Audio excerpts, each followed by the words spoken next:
Shut up US, ये proper statement मेरी तरफ से नहीं है, ये स्टेटमेंट है इंडिया के ज्यूरिस्ट की तरफ से, इंडियन एनालिस्ट की तरफ से, सीएए बिल के हवाले से। और बहुत बड़ी बात तो है, साथ ही साथ हैरान करने वाली बात भी है, क्योंकि इंडिया यूएस बिजनेस पार्टनर है, बहुत बड़ी लेवल पे वो बिजनेस आपस में ट्रेड करते हैं। फिर भी जहां पे इंडिया की अपनी बात आती है, इंडिया की सिक्योरिटी की बात हो या उनके कंट्री की बात हो, वहां पे यूएस हो या मालदीव हो, वो फर्क नहीं रखते, वो बिल्कुल उसी तरीके से जवाब इंडिया ने बिल्कुल ठीक की है।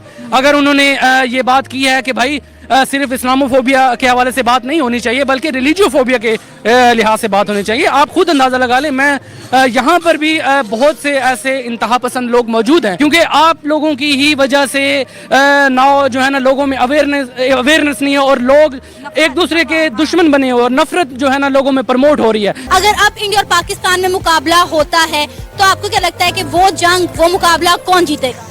बेसिकली वो मुकाबला पाकिस्तान ही जीतेगा, क्योंकि हमारी आर्मी जो है वो नंबर 1 है।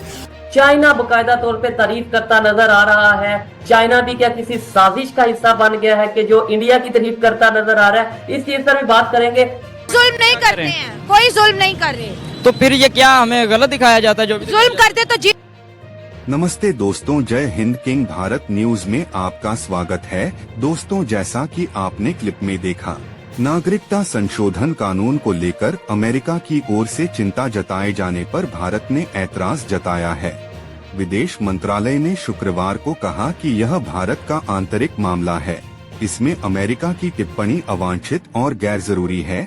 इसके अलावा उसके पास नागरिकता संशोधन कानून को लेकर गलत जानकारी है। विदेश मंत्रालय के प्रवक्ता रणधीर जायसवाल ने कहा कि एक्ट के नोटिफिकेशन पर अमेरिका की चिंताओं पर हम सख्त ऐतराज जताते हैं।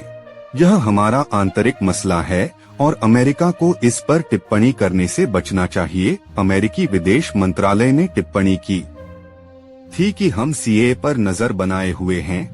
उसके विदेश मंत्रालय के प्रवक्ता मैथ्यू मिलर ने कहा था, भारत में 11 मार्च को नागरिकता संशोधन कानून का नोटिफिकेशन जारी हुआ है। हम इस बात पर करीबी नजर बनाए हैं कि कैसे इस एक्ट को लागू किया जाता है। हम यह देख रहे हैं कि कैसे इसके तहत सभी धर्मों का सम्मान किया जाता है और उन्हें समानता प्रदान की जाती है। देश के लोकतांत्रिक मूल्यों के लिए यह जरूरी चीज है। वहीं अब भारत ने कहा, हम उन लोगों के लेक्चर की कोई परवाह नहीं करते जिन्हें भारत की बहुलतावादी संस्कृति के बारे में सीमित जानकारी है।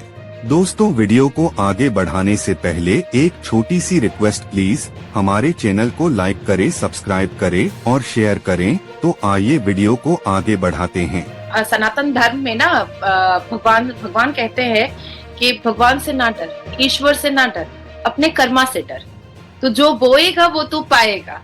तो जिन्होंने बैन किया था, आज उनको मोदी जी शटअप कॉल दे रहे हैं। ठीक है। तो कर्मा इज एक्चुअली बूमेरैंग कि आज भारत अपने गोल्डन ईरा में चल रहा है। भारत जो कभी एक खंडर हुआ करता था, और आज भारत वाकई में एक महल बन चुका है, एक खूबसूरत महल, जिसके सिविलाइजेशन को, जिसके संस्कार को, जिसकी सभ्यता को अरब जैसा देश भी फॉलो कर रहा है। मुसलमानों की बात करेंगे, सिर्फ उनके हकूक की बात करेंगे, तो बाकी जो मिनॉरिटीज पाकिस्तान में रह रहे हैं तो उनका क्या? आखिर वो भी तो किसी मजहब से ताल्लुक रखते हैं, वो भी तो पाकिस्तानी है, वो इंसान नहीं है क्या? इंसानियत सबसे बड़ा मजहब है, तो आपको मिनॉरिटीज को साथ लेके चलना पड़ेगा और उनको उनके हकूक देना पड़ेंगे, तब आप जो है ना एक अपनी अच्छी तस्वीर दुनिया के सामने रख सकते हैं। वरना ये जो है ना शोबदेबाजी और इस तरह के एक्ट्स, ये कोई मायने नहीं रखते।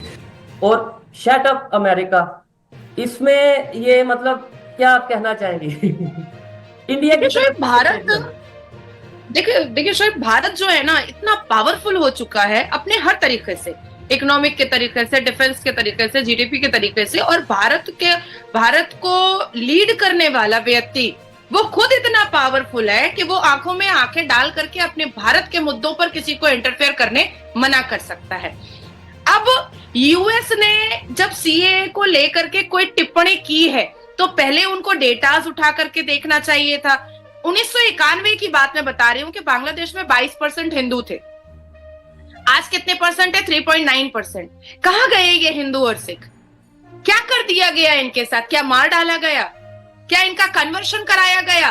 और कन्वर्शन कोई भी धर्म आज मुझसे अगर कोई कराएगा तो वो जोर जबरदस्ती कराएगा, तुमसे अगर कोई कराएगा तो जोर जबरदस्ती कराएगा। तो इसका मतलब है कि बांग्लादेश के 22% हिंदुओं का कन्वर्शन जोर जबरदस्ती और तलवार की नोक पर कराया गया है। अफगानिस्तान में 1992 में 2 लाख सिख और हिंदू मिलाकर के थे, आज 380 हैं। कहां गए बाकी के? कहां गए? पाकिस्तान में आजादी के वक्त 23.7% हिंदू और सिख थे, आज 1% है। कहां गए? क्या हो गया उनको? आज पाकिस्तान में महरंग बलोच की बैठ करके अपने लोगों को वापस मांग रही है। उनके कई लोग मर चुके हैं, फेफड़े और कलेजे कहीं और फेंक दिए गए हैं। तो इन हिंदू और सिखों के साथ क्या किया पाकिस्तान के मुसलमानों ने? क्या किया? तो ये जानना बहुत जरूरी था। और मुझे लगता है कि मेरा भारत इतना पावरफुल है और मेरे भारत को लीड करने वाला, मेरे भारत का नेता और सबसे बड़ा नेता और इस पूरे युग का और इस पूरी दुनिया का की सबसे बड़ी पार्टी का नेता नरेंद्र मोदी आंखों में आंखें डाल करके अगर शटअप कॉल दिया है तो बिल्कुल सही काम हुआ है और हमारी छाती गर्व से चौड़ी हो रही। नादिया जी, एक चीज जो मुझे अभी आपकी इस बात से मैं हैरान हुआ हूँ, हमें जब पाकिस्तान में हम किसी से पूछते थे कि भाई पाकिस्तान में पार्टीशन जब हुई 1947 तो उस टाइम पे ऑलमोस्ट जो हमें बताया जाता है 18%, 19%, 20% के राउंड अबाउट हिंदू थे। एक जो चीज मैं कहना चाह रहा हूँ, 25, 30 जितने भी थे, लेकिन हमें जो 18% बताया जाता है, तो अगर मैं किसी से पूछता हूँ कि भाई वो कहाँ गए, तो आपने जो बात किया उसमें और जो जवाब हमें मिलता है उसमें बड़ा फर्क नजर आया। मतलब उसमें ये बताया जाता है कि भाई कॉमन सेंस वाली बात है कि जब 1971 में पाकिस्तान डिवाइड हुआ, बांग्लादेश अलहदा हुआ, तो बड़ी तादाद में हिंदू कम्युनिटी बांग्लादेश चली गई। लेकिन आप कह रही हैं कि बांग्लादेश में भी हिंदुओं की जो अगर परसेंटेज वाइज बात करें तो आबादी बिल्कुल कम हो गई। मतलब 22 इतने परसेंट से वो डायरेक्ट 3.6%। 22% 1991 का डेटा कह रहा है। आपको अगर अपना हकीकी चेहरा दिखाना है तो इस तरह के इकदाम जब तक आप नहीं करेंगे, इंडिया ने बिल्कुल ठीक किया है। अगर उन्होंने ये बात की है